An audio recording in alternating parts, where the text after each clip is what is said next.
All right. So the last topic I want to talk about, Art, is the HOA fee shock. I want to talk a little bit about that. And it's kind of the hidden cost buyers miss. Tell us a little bit about that. I mean, and is it really something buyers don't always think about?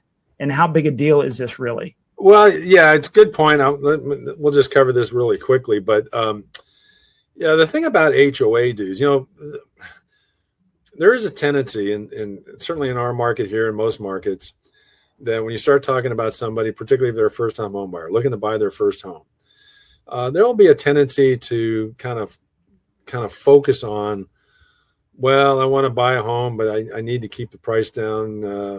$300,000-$400,000, let's say. At least that would be considered a pretty affordable price level here in our market. Some other markets, Orange County, it's probably not 300,000 or 400,000. It's probably 800 to $1 million. Mm-hmm. But nonetheless, there's a tendency to think, okay, for my first home, I better tone it down. I better be modest in my objectives, my goals, and buy something at a lower price level like a condo. But here's the problem. And I think most folks who make that conclusion do realize that when it comes to a condo, you're going to have HOA dues. Those are homeowners association dues.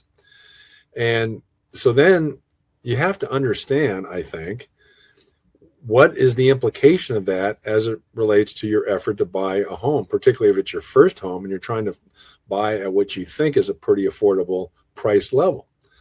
Well, the HOA dues are an integral part of your housing expense, and they're going to be taken into account when we calculate your debt to income ratio.